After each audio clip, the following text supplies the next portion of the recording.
السلام علیکم۔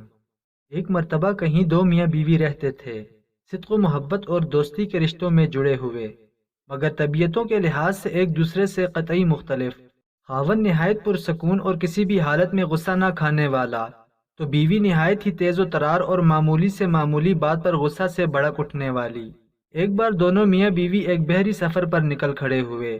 جہاز کئی دن تک تو سمندر میں پرسکون طریقے سے چلتا رہا، مگر ایک دن اسے طوفان نے آ گھیر لیا۔ ہوائیں مخالف ہو گئیں اور موجوں کے تلاطم نے سب کچھ الٹ پلٹ کر رکھ دیا۔ طوفان سے سمندری پانی جہاز کے اندر تک بھر گیا۔ جہاز پر موجود مسافروں کے چہروں پر تو پریشانی تھی ہی، جہاز کا کپتان بھی اپنی پریشانی نہ چھپا سکا۔ اس نے مسافروں سے صاف صاف کہہ دیا کہ موجودہ حالات میں تو اللہ کی طرف سے کوئی معجزہ ہی جہاز کو اس طوفان سے بچا سکتا ہے۔ کپتان کے اس بیان سے مسافروں کے دلوں میں بچنے کی رہتی سہتی امیدیں بھی دم توڑ گئیں۔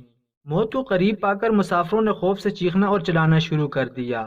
اس آدمی کی بیوی پر تو جنونی کیفیت طاری ہو گئی۔ اسے تو کچھ بھی نہیں سوجھ رہا تھا کہ کیا کرے۔ بھاگتے ہوئے اپنے خاوند کے پاس پہنچی کہ شاید مصیبت کی اس گھڑی میں فرار و نجات کے لیے وہ کوئی بہتر حل جانتا ہو۔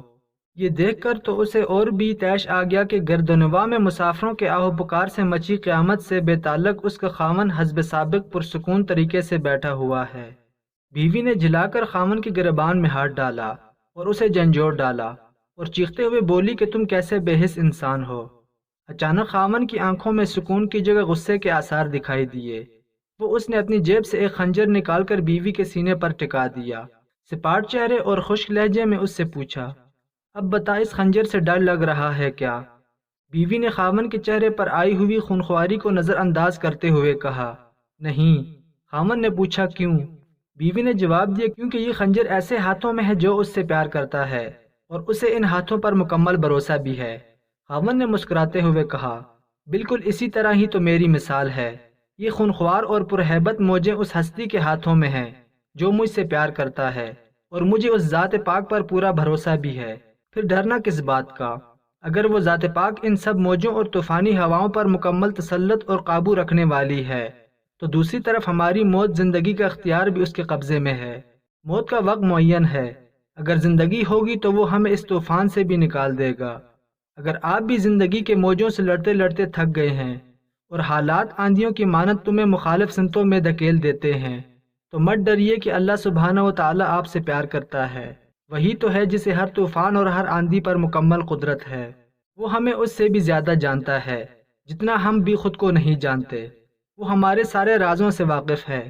اگر اپنے رب سے پیار ہے تو اس پر پورا بھروسہ کیجیے اور اپنے سارے معاملات اس پر چھوڑ دیجیے۔ ایک عرب مسلمان لڑکی لندن میں زیر تعلیم تھی۔ ایک دن وہ اپنی سہیلی کے کسی تقریب میں گئی۔ کوشش کے باوجود وہ وہاں سے جلدی نہ نکل سکی۔ جب وہ اس فنکشن سے فارغ ہو کر نکلی تو رات کافی دیر ہو چکی تھی۔ اس کا گھر دور تھا۔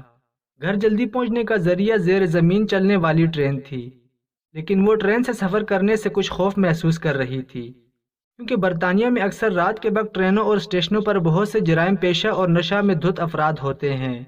آئے روز ٹی وی چینلز اور اخبارات میں یہاں ہونے والی وارداتوں کا تذکرہ موجود ہوتا ہے۔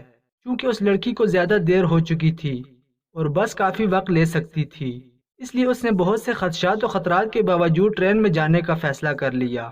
یہ بات پیش نظر رہے کہ یہ لڑکی دیندار نہیں تھی، بلکہ بہت زیادہ آزاد خیال اور لبرل تھی۔ جب وہ اسٹیشن پر پہنچی تو یہ دیکھ کر اس کے جسم میں خوف کی ایک سرد لہر دوڑ گئی کہ اسٹیشن بالکل سنسان ہے۔ صرف ایک شخص کھڑا ہے جو حلیہ سے ہی جرائم پیشہ لگتا تھا۔ وہ انتہائی خوفزدہ ہو گئی۔ پھر اس نے ہمت کی خود کو سنبھالا، قرآنی آیت کا ورد کرنا شروع کر دیا۔ اسے جو کچھ زبانی یاد تھا جسے ایک عرصے سے وہ بھولی ہوئی تھی، سب کچھ پڑھ ڈالا۔ اتنے میں ٹرین آئی اور وہ اس میں سوار ہو کر بخیریت اپنے گھر پہنچ گئی۔ اگلے دن کا اخبار دیکھ کر وہ چونک اٹھی۔ اسی اسٹیشن پر ایک نوجوان لڑکی کا قتل ہوا اور قاتل گرفتار بھی ہو گیا۔ وہ پولیس اسٹیشن گئی۔ پولیس والوں کو بتایا کہ قتل سے کچھ دیر پہلے وہ اسٹیشن پر موجود تھی۔ میں قاتل کو پہچانتی ہوں، اس سے کچھ پوچھنا چاہتی ہوں۔ جب وہ مجرم کے سیل کے سامنے پہنچی تو اس سے پوچھا، کیا تم مجھے پہچانتے ہو؟ اس نے جواب دیا، ہاں پہچانتا ہوں، رات کو تم بھی اسی اسٹیشن پر آئی تھی۔ لڑکی نے پوچھا، پھر تم نے مجھے کیوں چھوڑ دیا؟ وہ کہنے لگا، میں تمہیں کیسے نقصان پہنچاتا؟ تمہارے پیچھے تو 2 انتہائی صحت مند اور قد آور باڈی گارڈ کھڑے تھے۔ یہ سن کر لڑکی حیران ہو گئی۔ اسے یقین ہوگا کہ قرآن کی آیتوں کا ورد کرنے کی وجہ سے اللہ کی طرف سے اس کی حفاظت کی گئی۔ وہ واپسی پر اللہ کے تشکر اور احسان مندی کے جذبات سے مغلوب تھی۔ اللہ کی مدد اور نصرت پر اس کا بھروسہ مزید بڑھ گیا تھا۔ اگر ہم اپنے دل کی گہرائیوں سے اللہ کو پکاریں اور اللہ کی تائید و نصرت پر بھروسہ رکھیں تو ہم اللہ کی رحمت سے کبھی محروم نہیں رہیں گے۔